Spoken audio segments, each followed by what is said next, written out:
इस अटैक के बाद तुरंत सूचित कर दिया। उसमें सऊदी अरब, यूएई, रूस, अमेरिका, यूके सबको सूचित किया गया कि हमने पाकिस्तान के अंदर टेरर कैंपों को तबाह कर दिया है और सभी ने हिंदुस्तान का फुल सपोर्ट किया।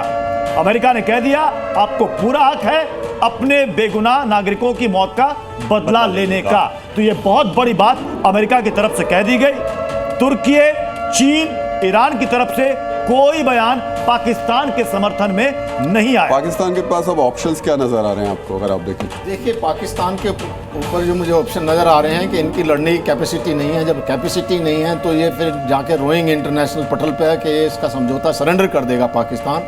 और अगर उसने किया तो 4 दिन से ज़्यादा टिक नहीं पाएगा। जो जितना बचा कुचा पाकिस्तान है वो भी बर्बाद हो जाएगा। वहाँ के लोगों के पास खाना नहीं है, पानी के लिए पीने के लिए पानी नहीं है, और वहाँ का पेट्रोल वगैरह खाना सब आर्मी ने ले लिया है। डेली उनकी करीब $40 लाख की आर्मी को सिर्फ सस्टेन करने के लिए वहाँ पर था।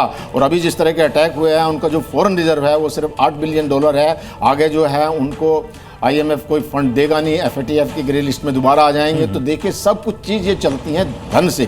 उनके पास मनी बिल्कुल भी नहीं है। 18% तो कल उन्होंने बजट बढ़ाया, अपना रक्षा बजट 18% बढ़ा दिया उन्होंने। बढ़ाने से क्या होता है? वो कागजों पे आप बढ़ाते रहिए, जब ग्राउंड पे कुछ है ही नहीं, जब खजाने में कुछ नहीं है, पेपर पे लिखते। उन्होंने 18% क्या बढ़ाया? उन्होंने जो है असेंबली के अंदर अपने जो उनके सेनेट हैं उनकी पे बढ़ा दी 140%। सर, उसकी भी एक दूसरी तस्वीर थी। परसों उन्होंने स्पेशल सेशन बुलाया, उसमें सीनेटर्स पहुंचे ही नहीं। जब बुलाया गया देश के लिए तो गिनती के लोग मौजूद थे, वो आए नहीं देश के लिए लड़ने। वो तो सिर्फ तब आएंगे जब उनको पैसा मिलेगा। भाई हाँ ठीक है, पैसा क्या मिलेगा? जब उनके सांसद पहले ही कहते हैं कि अगर जैसी ऐसी नौबत आएगी तो मैं इंग्लैंड भाग जाऊंगा। लेकिन इस बीच मैं अब जल्दी से अपने सहयोगियों का भी रुख करूंगा। बीकानेर से हमारे साथ इस वक्त हमारे सहयोगी जुड़ चुके हैं। यह कहा जा रहा है कि बीकानेर से भी एक अटैक हुआ है पाकिस्तान में, और आज राजस्थान में एयरफोर्स की एक एक्सरसाइज भी है। क्या जानकारी है आपके पास?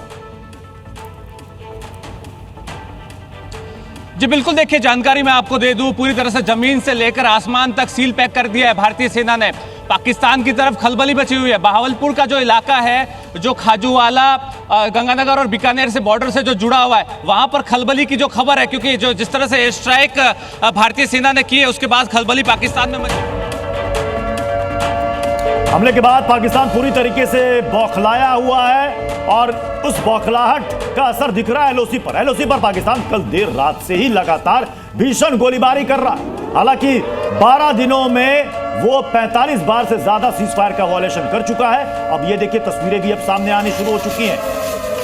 ये पाकिस्तान में जो अटैक हुआ है, टेरर कैंपों को जो उड़ाया गया है, और उसकी तबाही के निशान आपको नजर आ रहे होंगे इन तस्वीरों में। अब सुबह उठ करके पाकिस्तान अपने टीन टपरी और जो बाकी जो है वो अस्थि पंजर उनको समेटने में भी अभी लगेगा।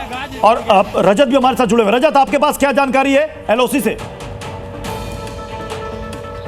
जी बिल्कुल, लगातार हम इस समय नौशहरा LOC पर मौजूद हैं, जो कि इसके अगर हम पार के इलाके की बात करें तो यहाँ पर जो कोटली का इलाका पड़ता है, जहाँ पर ये जो स्ट्राइक है वो की गई है। कई सारे लॉन्च पैड उड़ाए गए हैं, और अभी अगर बात करें तो रुक रुक कर फायरिंग हो रही है। पर पुंछ इलाके की बात करें तो हैवी शेलिंग वहाँ पर हो रही है, आर्टिलरी फायरिंग हो रही है। इसके अलावा इसी को देखते हुए प्रिकॉशनरी मेजर के तौर पर पुंछ, राजौरी के साथ साथ जम्मू, सांबा और कठुआ इंटरनेशनल बॉर्डर पर भी पूरी तरह से स्कूलों को बंद कर दिया गया है। शैक्षणिक संस्थानों को यहाँ पर फिलहाल के लिए अगले आदेश तक छुट्टी दे दी गई है, क्योंकि पाकिस्तान लगातार नापाक साजिशें जो है वो रचता रहा है। और अभी भी जिस तरह से उसने एक बड़ा जो घाव है वो देर रात झेला है, अब उससे कहीं ना कहीं वो कोशिश कर रहा है कि जम्मू कश्मीर में हमले कर सके और इस तरह की। और एक और बड़ी खबर आ रही है ऑपरेशन सिंदूर से जुड़ी हुई। पल पल की हर अपडेट जी न्यूज पर आप देख रहे हैं।